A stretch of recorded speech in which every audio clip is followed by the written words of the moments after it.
see where you're going with your work. And also, I don't know if they allow, I mean, I don't mind people coming and take a look. Yeah, thank you. Well, this helps me so when you're painting, because we cannot. Can we close the doors? I have a finished one on my Facebook and Instagram, so you can also look at that one. Everybody, please put your cell phone on vibrate. I am happy to introduce Stephen John. It's Zhang, and it's pronounced John. He is an accomplished water media artist and a design professional with a passion for creating large-scale watercolor paintings that showcase his fluid, very expressive, empathetic style. He was born in China. He graduated from Lucian Academy of Fine Arts and received his MFA from the University of North Texas. Go Eagles. Right? Go Eagles. This is going to be great. I've seen him work and it's amazing. Thank you, thank you. Well, first I'd like to thank Lauren, who moved the mountain and make this thing happen, and also thank for all the artist associations for all the volunteer work, and this wouldn't happen without you guys' work. So thank you so much for bringing this event to the U.S. and to North Texas. I just got here and I'm so happy to see some old friends and then make some friends with people I haven't met. Now I can't see any of you guys, so which is just fine. So my paintings has a certain range, so big part of it are about human stories, and then other parts are landscapes, and I do illustration, things like that. The stories about human beings is one of the favorite things for me to work on. I like to learn about their lives, to learn about the people, and then to paint them. So naturally, the portrait is part of that. So I do some portraits, and everybody paints differently. So everything I'm talking about, it's just specific about me, and it's I got there through my sort of a journey to get here. So I think no matter how much we learn from our teachers and things like that, ultimately it is on ourselves to find that path through doing. So for me, portrait is about that person. I don't see a head as an object, an exotic object, whether it's a darker skin or whether it's a lighter skin, or whether it's, from a Chinese, I don't seek, other people because they look exotic. I look for the personality. So in painting portraits, so I'm gonna, okay, before I get into that, just a very basic setup. Some people ask me. So my paper, I like to stretch paper onto the board. So this is it, just a frame and then a plywood. I have quite a few of them, and then I just kind of staple them. I like it because I wet it like that's how you stretch canvas, and the paper stays really flat. It's really fun to play with, to paint on, and then when it's done, you cut it out. It's ready to mat. You don't have to weigh in. You don't have to flatten it anymore. It's it feels really nice to paint on the perfect smooth paper. I don't like the paper that buckles. I don't like my sheet has wrinkles. So that's paper, and then I have brushes. I have some Chinese calligraphy brushes, and I have some hockey brushes, and I have some moths, the squirrel tails, and then I have some Kolinsky, and then I have some other knick-knack. Black velvet is my workhorse when I get into details. And paint-wise, I'm currently like a mixed match, like all kinds of different paint. I have some honey-based paint and I have some, regular paint. And my palette is relatively stable. We have the dark, basically I have both a color and then a warm and a cool version of each of the colors. So that's for the basic setup. This portrait I'm trying to work on today, I have already done that because I realize I'm not the kind of person who just go in there and start a new demo from scratch and then knowing I can do it well. My painting process is pretty arduous. When I fail many times, and then sometime I'm lucky to get it right. So this painting I already done it once. If you guys want to look at the finished one, it's on my Facebook and Instagram. It's Stephen Zhang Art. STEPHENZHANG art. So you can see a finished version. Of course, this one is not going to look like that, and that's the beauty of watercolor. Not two paintings will look the same. So this painting, this person was in a market in China, in southwest region, where my parents live. So it's a big market, and every year I visit the market, and I see all kinds of people. It's really fascinating. This is one of the vendors sitting there. I took a bunch of pictures. It definitely has a very unique personality. He seems to be a seasoned vendor, but small, scale. And he's really not trying to sell really hard. He's just sitting there and just kind of let it happen. I sketch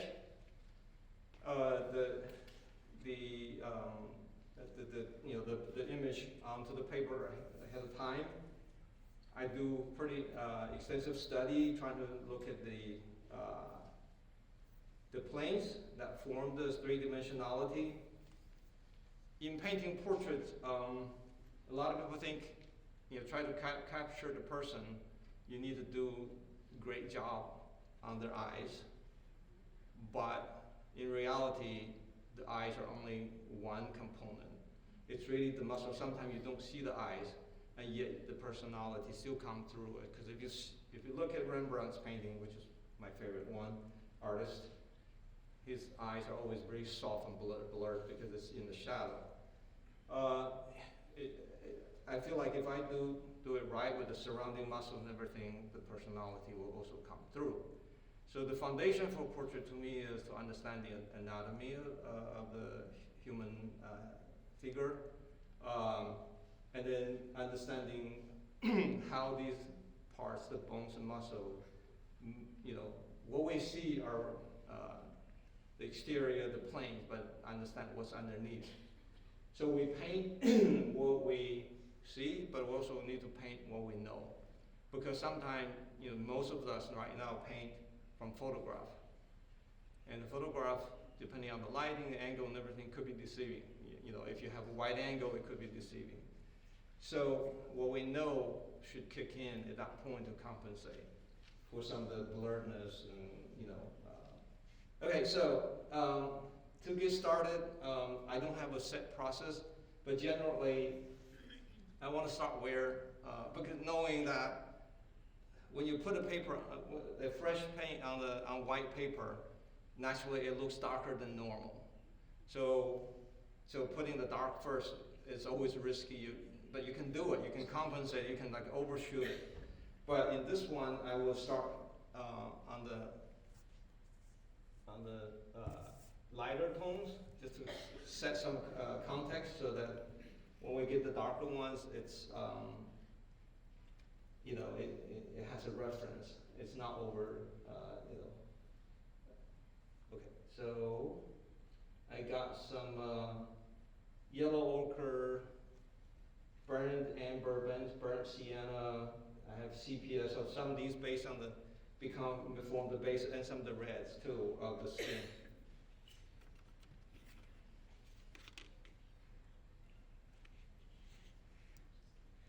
If we analyze this portrait, can you see okay? Okay, so where the light hits from this angle, therefore certain planes are lit. Because this is all, it is under a sort of a covering, so there's no direct sunlight. And then the lit part is slightly cooler, and then the mid-tone range is kind of warm. And then when they go down to the shadow, it takes on cool colors, maybe the reflection from the clothing.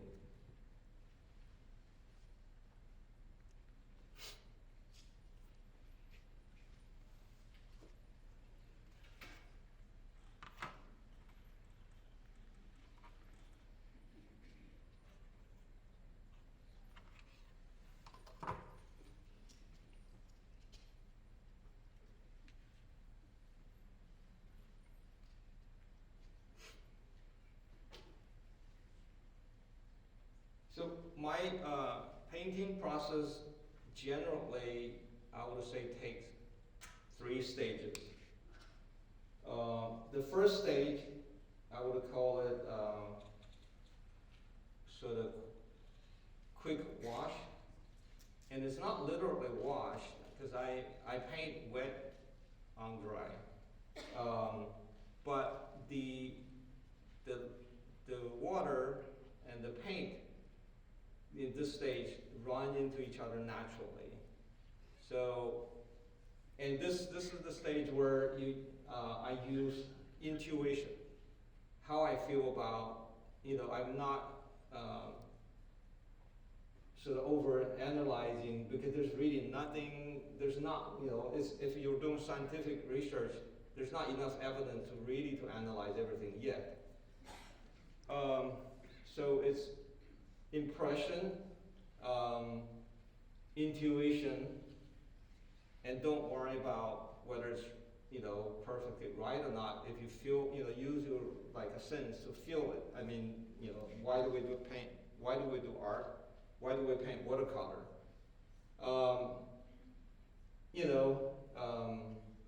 Can't remember the author's name.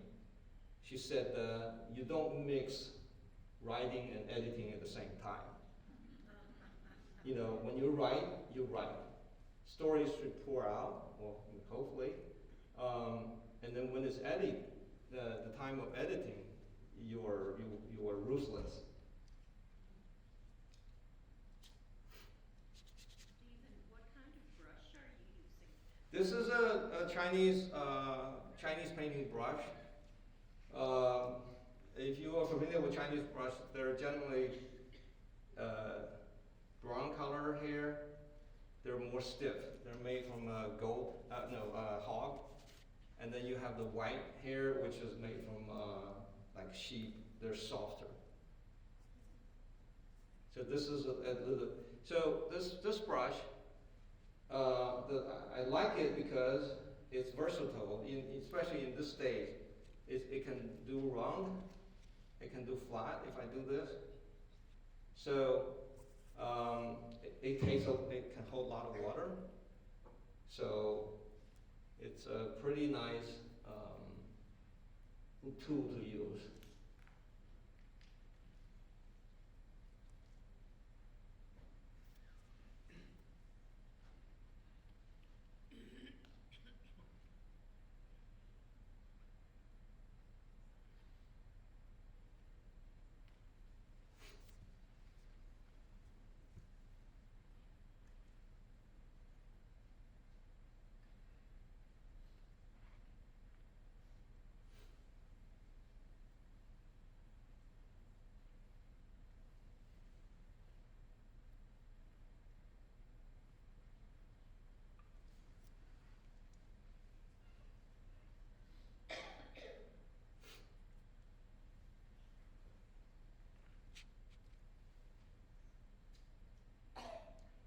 Anytime you have a question, please feel free to ask.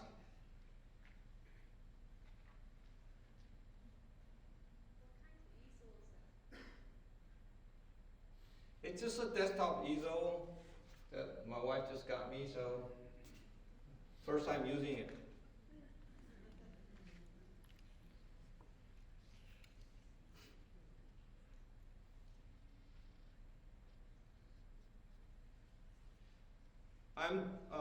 I'm not gonna paint the background because, you know, I will work on the head first. You know, normally I would, but once the background's on, the entire relationship changes, and then I have to spend time to kind of readjust the relationship. So we don't have time for that. Do you normally do it while you're painting or first or last? It's sort of in the middle. You talking about background? Yes.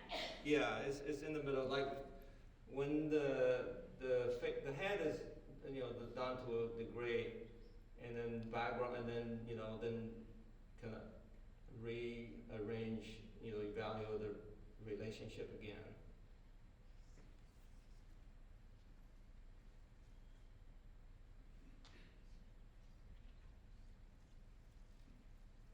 What I'm painting, using the flats, is based on the learning that it's more efficient and to draw, to paint human or object in flat planes. It simplifies, so we don't have to be so uptight about the small curves and nuance. And then eventually, you know, just like, you know, sculptures, you know, first you chisel in the big planes, and then gradually you can work on the smaller and smaller one, and then eventually you can polish the whole thing if you want to.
So I paint, you know, try to connect the parts and then let the paint flow into one another. It's kind of, you know, piecing the pieces, like making mosaic together. What I enjoy this sort of the flow and the fluidity of the medium.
alizarin crimson.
I understand that the projection isn't clear enough.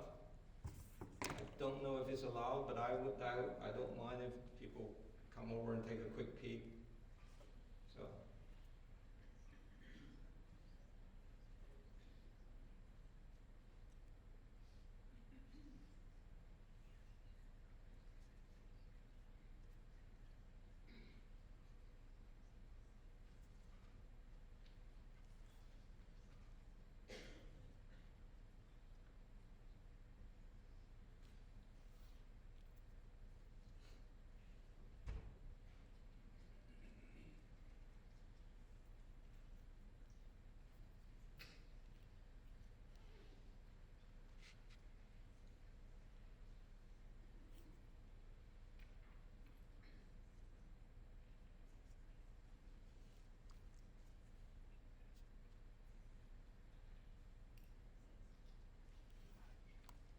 Have you found this variety of brushes on your trips to China so that you're getting them firsthand? Yes, I found them in China. It's not very special, just pretty common brushes. Not special meaning because if you're an accomplished calligrapher, you probably want something even better. But for watercolor, this is good enough.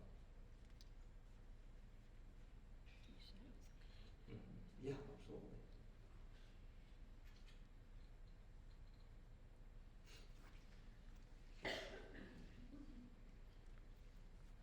Stephen, if you could hold it up at some point, we can all take pictures. Oh, yes.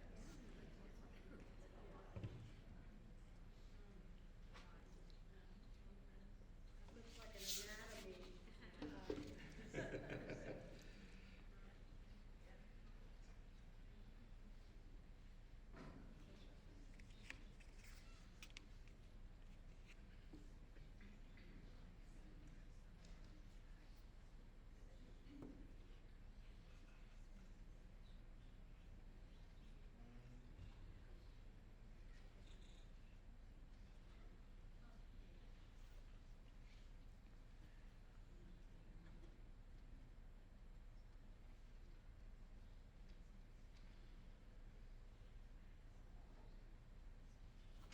So what I paint with the flat brush is to following the planes, and the planes are defined by these anatomical components like muscles and bones. It's efficient in a way.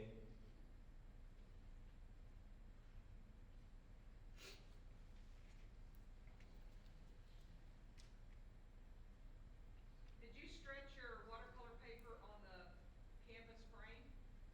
It's just a wood frame with a plywood.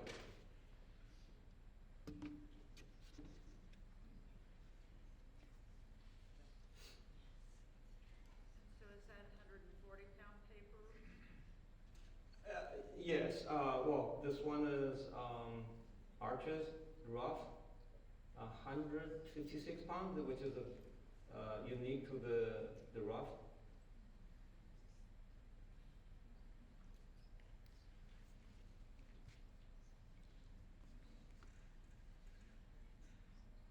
But 140 pound, I use that too.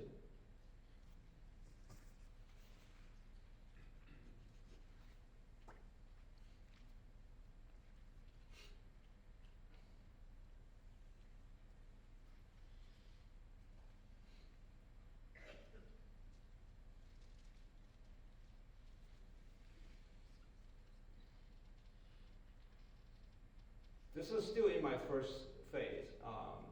Basically I will go over the entire painting.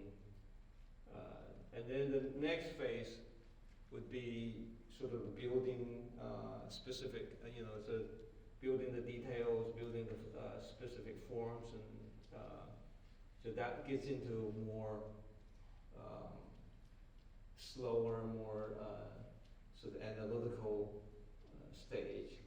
And then the very last stage is sort of, we call, like editing. So you check relationship among colors, values, everything, because when we work on this in an intuitive way, some things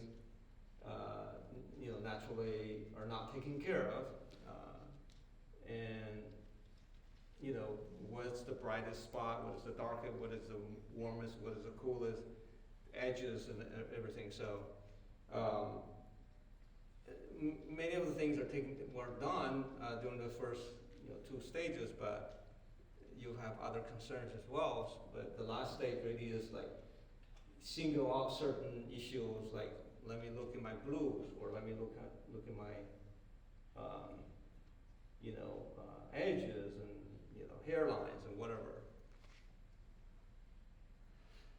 And then that is slow, couple brush stroke maybe, and then stop and then come back.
Have you always done watercolor, or did you start out with something else?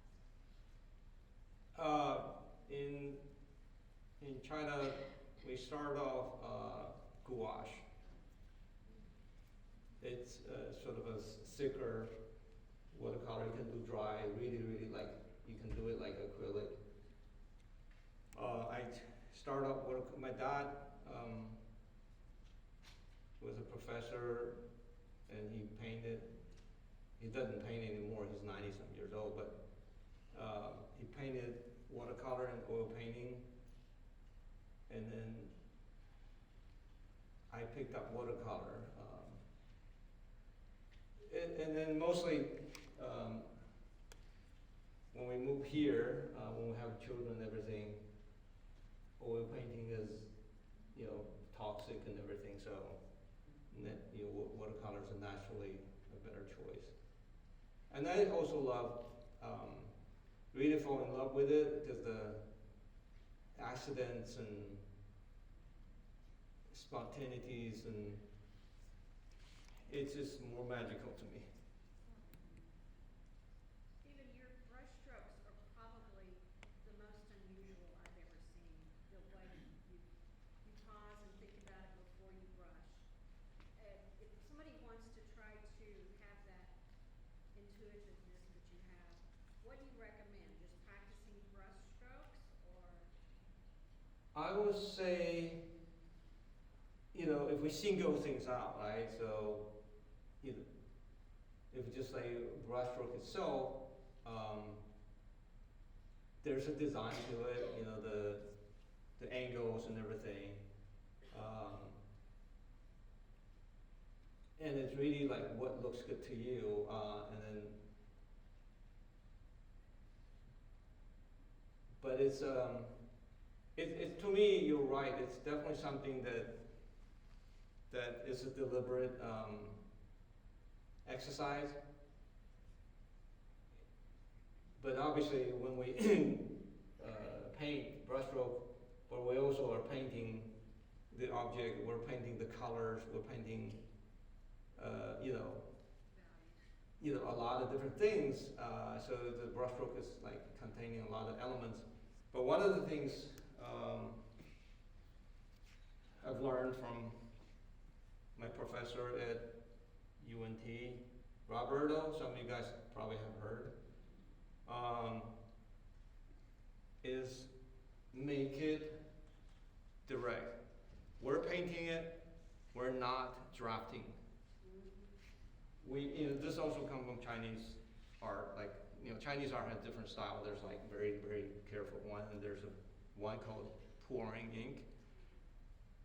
So, it's, to me, for most of us, who paint this is for the mind and the body, connecting your body, your emotion, and your brushwork together.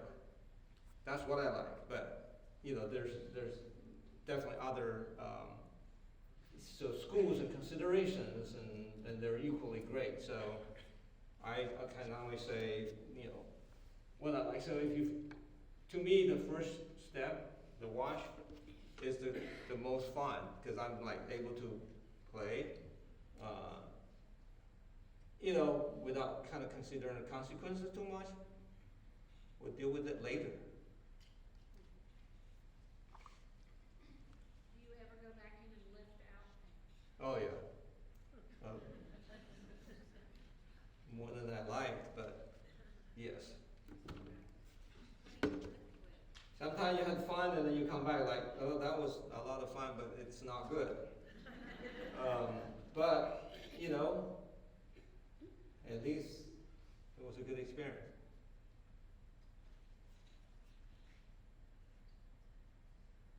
And the other thing is, I'm kind of like careful, but if you really analyze, I'm not. This is not very careful. It doesn't follow the lines. Doesn't necessarily follow, the contours and everything. To a degree, it's, you kind of have to, care just to a certain degree, but not like overly nervous and everything. And it's, it's very forgiving medium. You can change it. You can even change color, after you put it on. And then the thing is, because we, some of us in the past have talked about this, is like, it's really the sort of a mentality and attitude toward, how you paint. When we,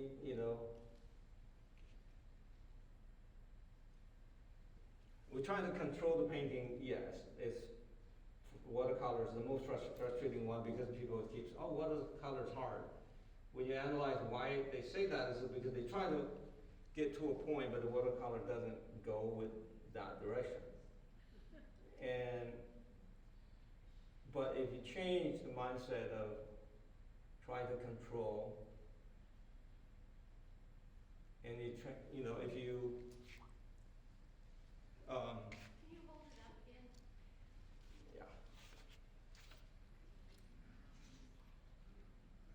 If you try to respond to it,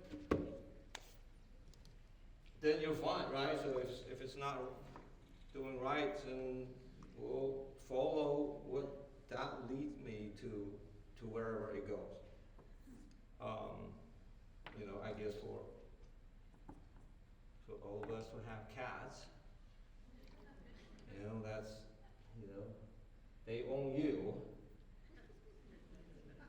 You have to follow.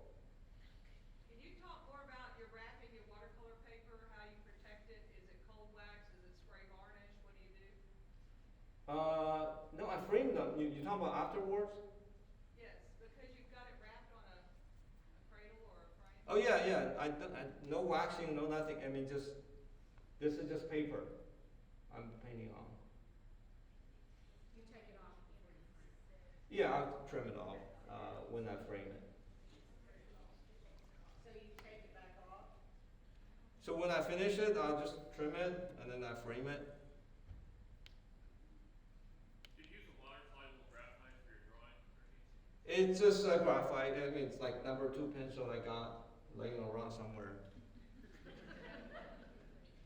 Do you usually use that? 'Cause I saw your Facebook one doesn't look like you have any pencil lines underneath. I'm sorry. Your Facebook one doesn't look like there's pencil lines underneath, so do you usually use different, how do you erase or how do you remove the lines or do you use? The marks under the paint is you can't erase, and then I'll erase the one that's exposed. The ones under the dark, they're barely visible. So mine always have little pencil lines showing through.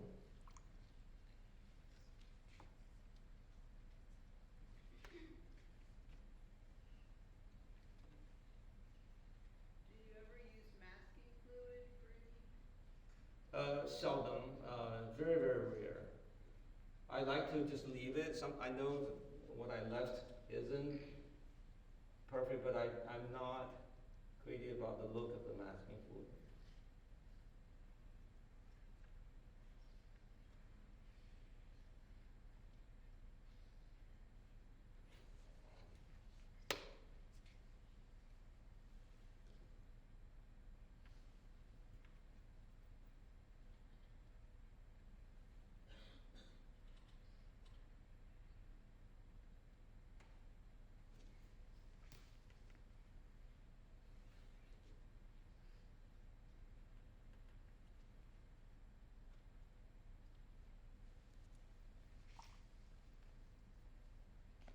Can you speak about your palette, about why you chose the colors that you did, and any particular ones that you gravitate towards or use most often?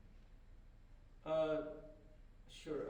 Generally, this is my palette, regardless of the painting. And every now and then I might need, because I don't have purple or anything, but this one, Lauren gave me this palette a long time ago, and have a little rose in there, which I needed. So occasionally I'll, you know, call up other colors, but generally, so my thing is I'll mix the color with what I have. You know, I can't, and I don't predict what color I might, I need, because I don't want to be limited by that fixed color. So my painting is, has to be this way because I have to use particular pigment.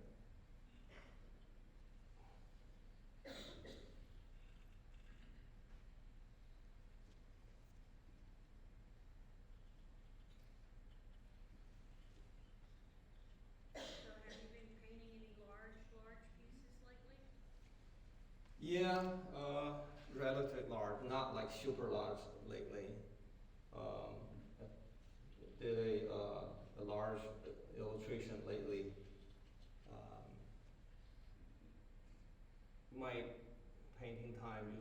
summer.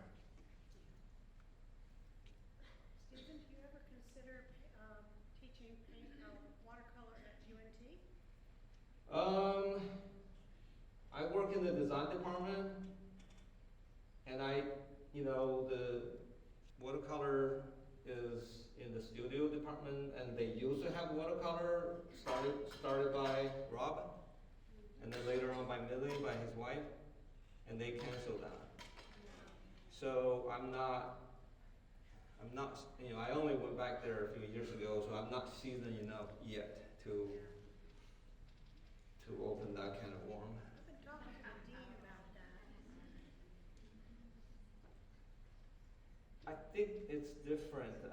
The studio area is not set up by medium, except if you're a sculptor and metal. In terms of paintings, it's just a painting. They don't really.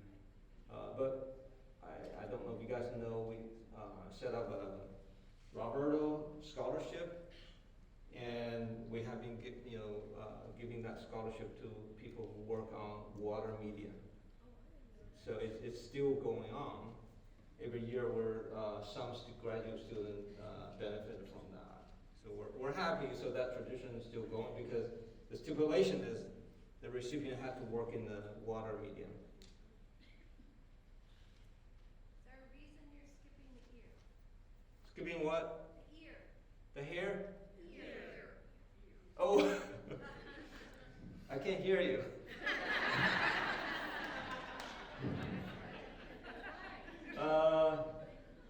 The ear is relatively isolated. I can do it anytime. I'm still trying to work out the relationship on the other part of muscle.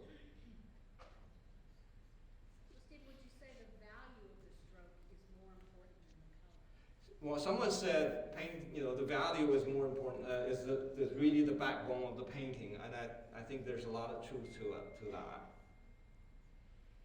But it's true to that. I think for certain kind of paintings, other paintings, they have more freedom in dealing with value.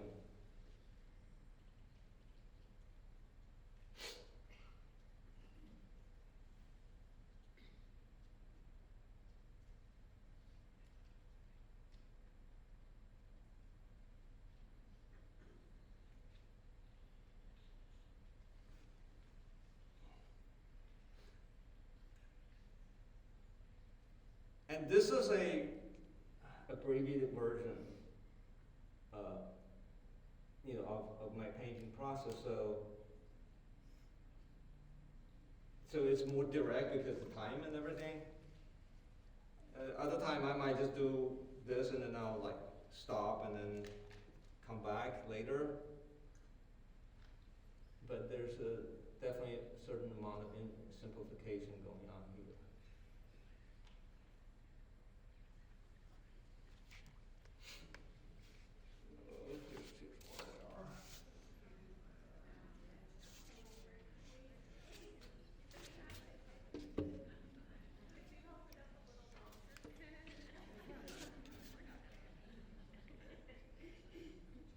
So do you look for lost edges and, lost edges? Yeah, I love the variation of edges, and then it's very important because sometimes the camera sees everything, but that's not how we see it. So the lost edge, soft edge, clear edges are so important. It creates some rhythm in the painting. And it direct your eyes to what you need them to do. So yes, absolutely. But I haven't dealt with that yet, intentionally. Could you tell us the colors that are actually on your palette? If I remember, and there are a bunch of chemical names which I'm not very good at. So I think this is cat yellow, yellow ochre, some sort of orange, alizarin crimson. I think this is some sort of warm red, but it's not vermilion, but something like that. This is the straight red, sepia, burnt sienna, burnt amber, black, Prussian blue, some kind of teal, some kind of darker teal, cobalt blue, French ultramarine, some sort of a yellowish green. This is a sort of a cooler, like lemon kind of green, olive green, yellow, I'm sorry, yellow, olive green.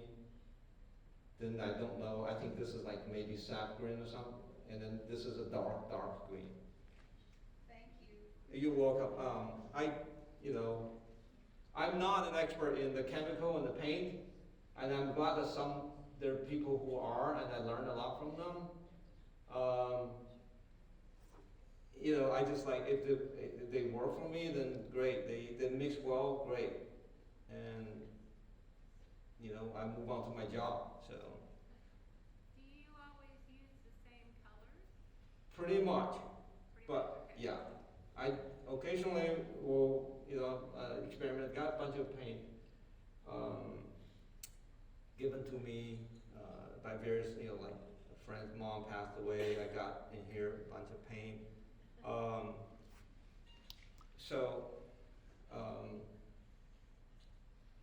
But I pretty much stay with relatively stable palette. I'm not like dogmatic, if they don't work, I'm totally open to getting a new one, I just haven't, seen that need. Stephen, have you ever done sculpting? Your painting reminds me of a sculpture. I haven't, except just kind of, just play with a Play-Doh and stuff like that, but no. As if you're sculpting this man. But it is more like a sculpting process. I think that's the learning I got really is, and then we did extensive drawing study. So really focusing on the plane, the forms, the lighting.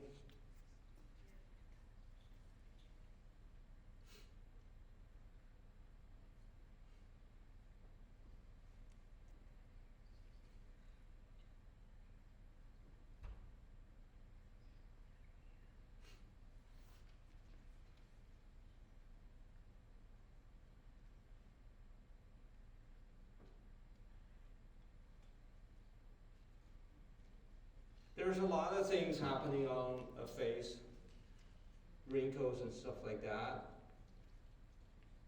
which I'm kind of drawing, but the forms actually is more important, because the some superficial wrinkles, stuff like that is, it's just superficial. But if we depict the form right, and then we can just kind of put a final touch of a little bit detail, that's totally fine. Can you talk a little bit how you draw in planes? So start out drawing with straight lines. There's quite a lot of people teaching on YouTube talking about straight line drawing. You draw a straight line because that's where you define the big direction, whether the head is tipping down or whether you angle. There's always straight lines. A ball start with straight lines, and because you could summarize, you can simplify a lot of form into those straight lines. Later on, with more and more details, you'll get it, the form will become more rounded. At least to start with, straight line is very, very helpful in the kind of school that I was educated.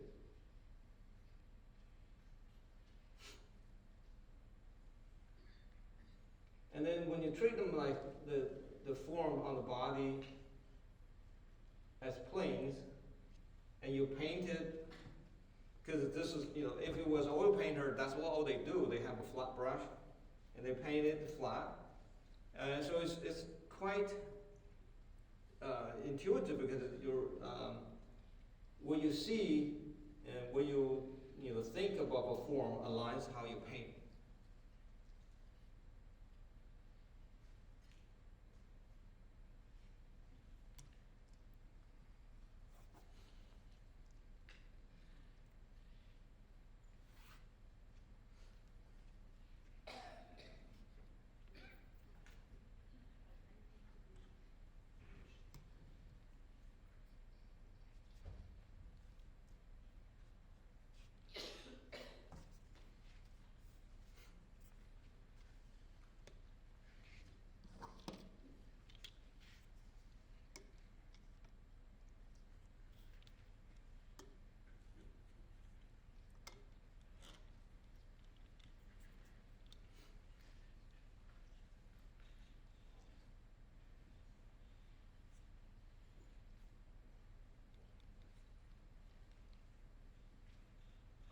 So, going back to brushstroke and things like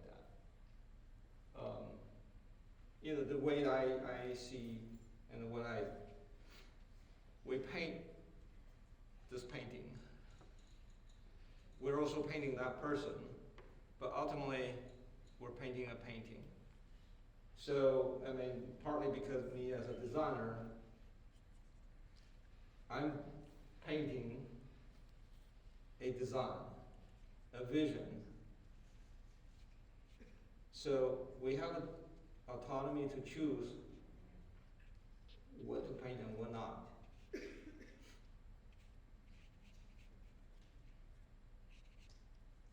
So that's sometimes why you make some decision that might deviate from the reference.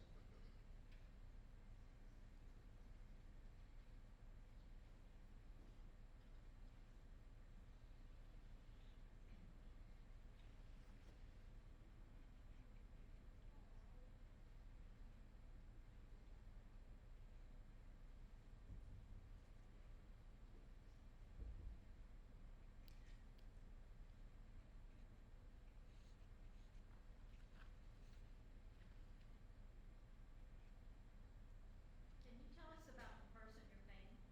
The person, I've seen him 2 years in a row. Like I said, I went to the market, and he always there. He, to be honest, he looked like an aging hippie to a degree. He's had that attitude that he doesn't care. It's not in this picture. He always have a cigarette in his mouth when he talk to you and he sell. So I have been watching. I mean, there's a few people I've been watching these couple of years. Because they're the vendors that they're every year.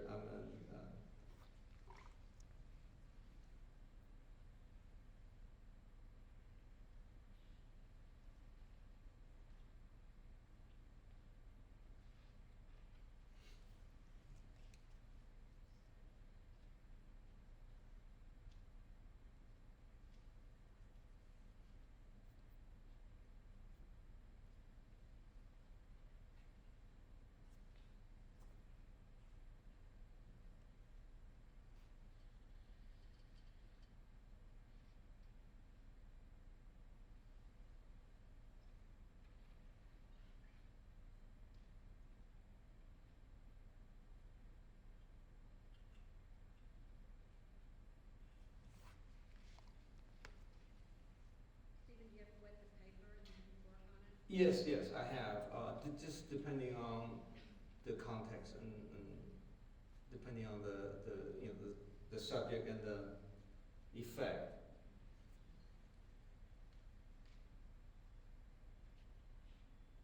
But I think my dominant sort of process is wet on dry paper.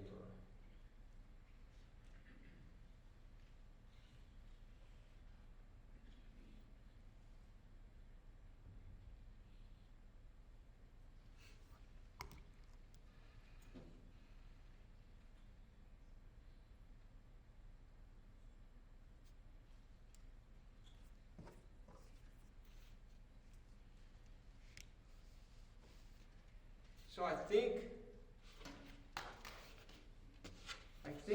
this will be probably the first round, first step with the sort of wash, and then I think next I'll go into specific like nose, eyes, and ears.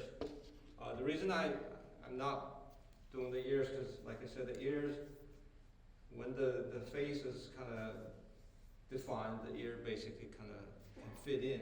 It doesn't really drive the overall direction. I need it to dry.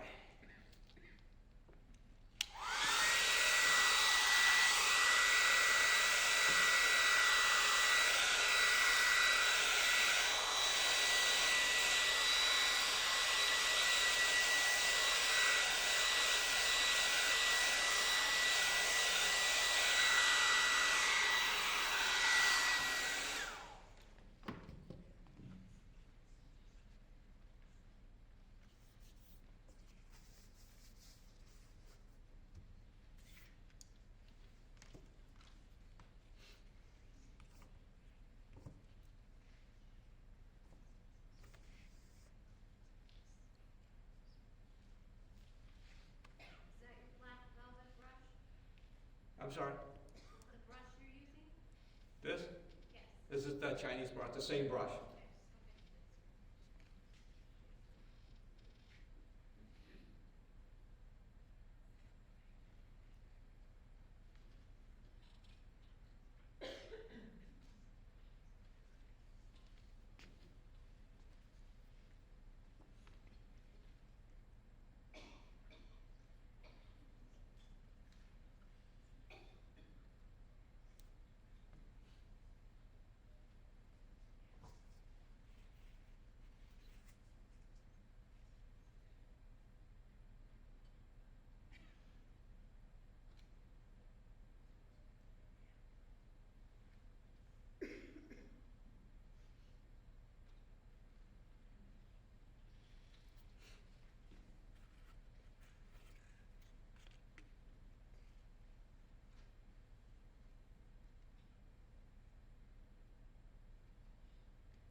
Does this guy know that you paint him and have you shared it with him?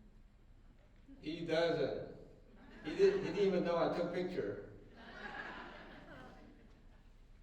I have a long that he wouldn't care anyway. I have a long lens, and so I'm like 20 feet away.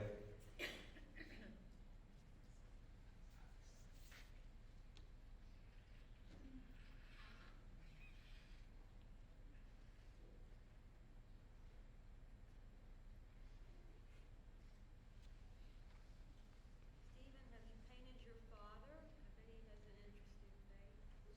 No.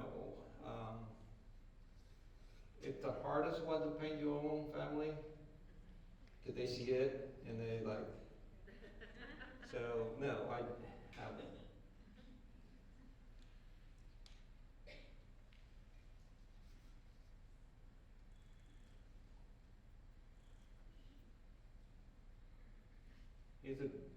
very good looking guy.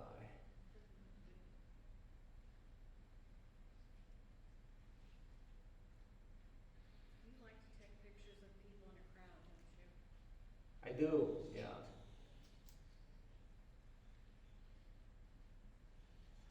And sometimes, when I go there, a friend of us, our local farm animal doctor, and he goes to drive different villages to treat the animals, and I will just tag along. And so I have a series of country farm, like farm animal doctor kind of project going on. So do you paint animals? I have. Did one of them was a cowboy in the Southwest Texas. Horse, I love horses.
I'm working on a lot of those little minor detail, but adding more element, more so the details to the image. So it probably is difficult to see, even I flip over. So,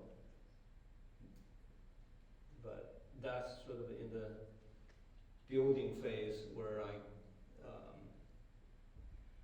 work on this, specific details. These tiny dots that you're adding, are they different colors? Which are the Well, we can tell you're making dots, or, yes, yes. There are different colors. The colors that connect to what's already on the paper. Sometimes soften, transition. Sometimes, just adding, detail to a dent or small plane.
mean, this is where I am. It's not much different.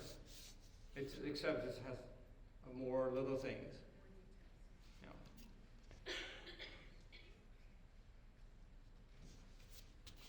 Memories alive.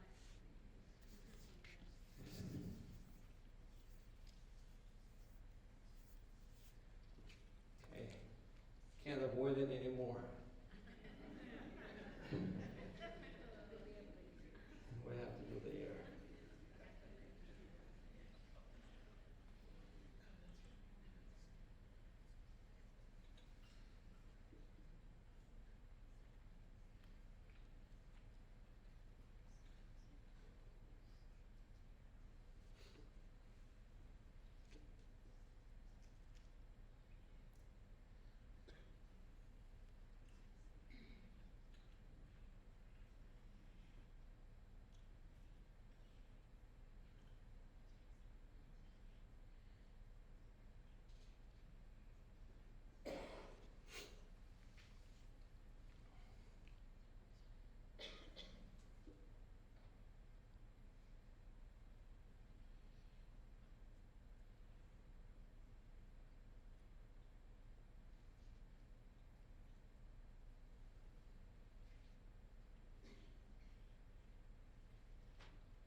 When you stretched your paper on the panel, Mm-hmm. was it wet or dry? The paper is wet.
So in this second stage, where I'm building the, all the details here, stuff like that, one of the problems is overdoing it. And so I think to me, I learned to kind of step away after a while because it's so, you put up music and you sit in there for hours and it's so enjoyable. And then when you look at it, it's all the balance is overdone. So, my wife is here, and now I show her, she's like, a little overdone. So, too much, the other one's better. So, it's, you can't help but, work on it. It's, you feel like this is my job, I'm doing it, I'm getting my paycheck, but sometimes it's, more is not necessarily good. It looks to me like you're practicing great restraint, because you hold your brush and you don't move it until you've thought it through. So, how do you do that? It's just a habit. I think knowing that it's kind of almost like the landing of the airplane. I don't know how to drive airplane, but like finding the right angle to get in, because this it already has what's there, and we can't just I can't just put the new without regard of the existing ones.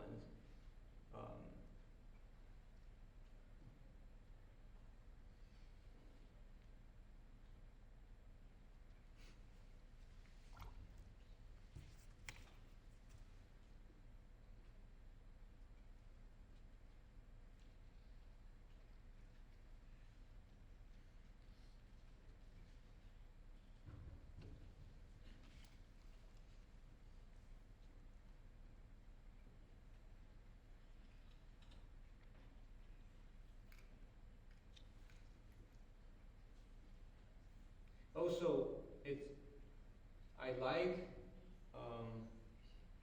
to paint with a brush that's a little bit bigger than is appropriate.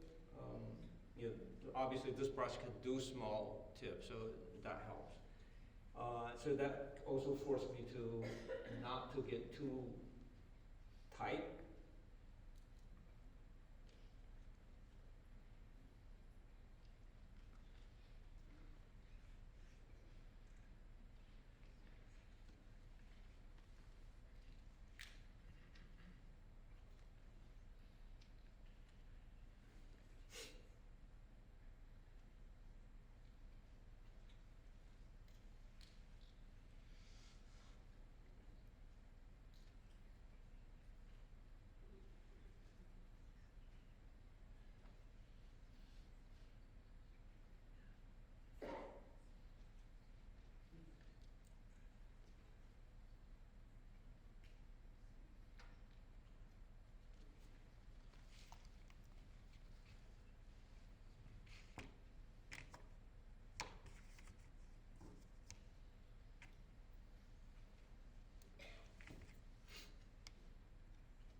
cucumber, just vegetable stuff, like he has a couple of basket on the floor.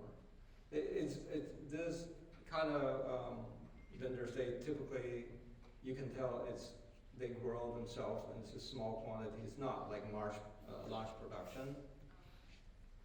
And I think it's also a good way to get out of the house and, be somewhere.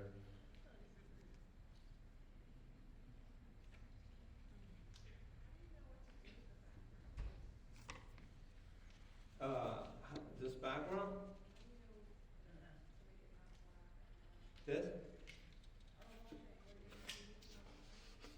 I'm not gonna do the background, like here, the dark background, so, but I did a little bit to kind of bring the back, push it back, let it be softer.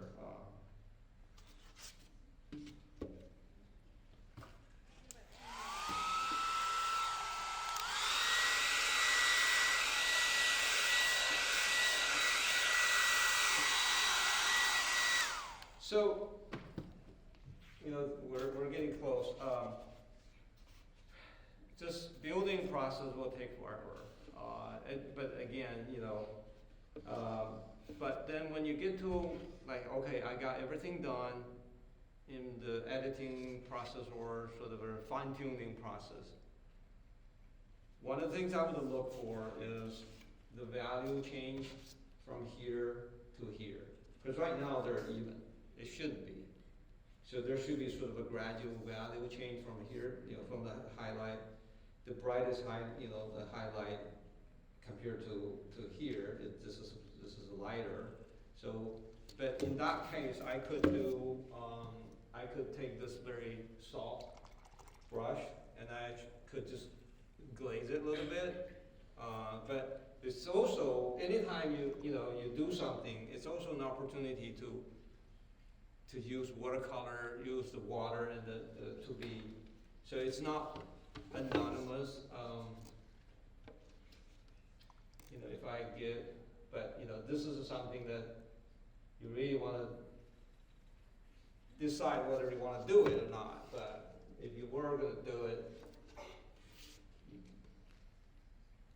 you can just tint it.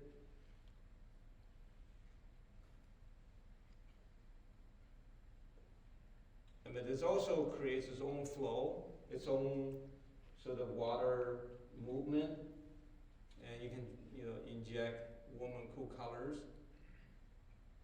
And the watermark is there, but it's not as harsh. Do you go back and soften some of the edges? Sometimes, yeah. Sometimes I will just use a brush to kind of smear it a little bit. And then, right now it's wet. So.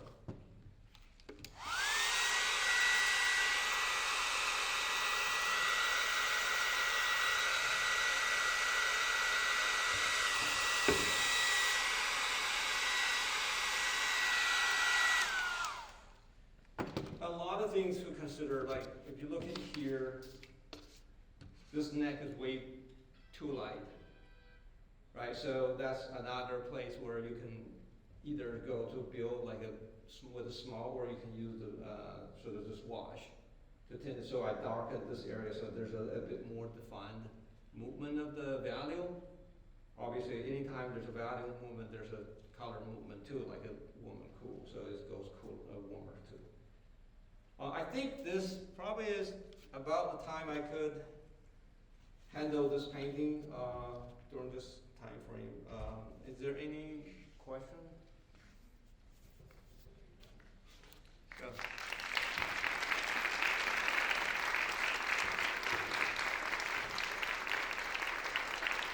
Thank you.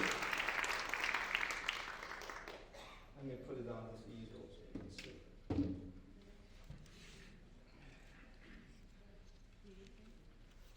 There you go.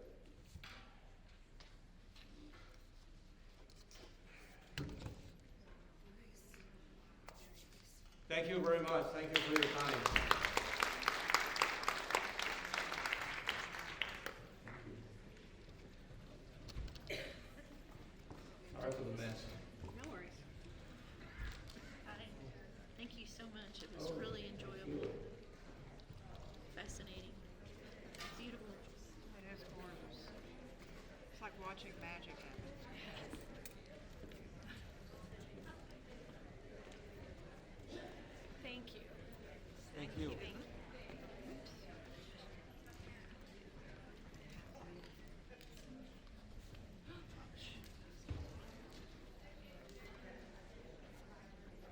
know how it looks yet, so we'll see.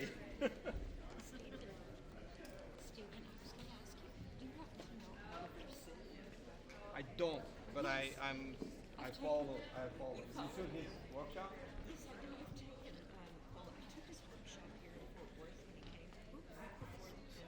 Oh, I bet it's amazing. Uh-huh. Okay. Well, yeah, I saw, I watch his videos and I understand that we kind of follow a similar process. I start with the dark and then kind of simple, like almost like a two plane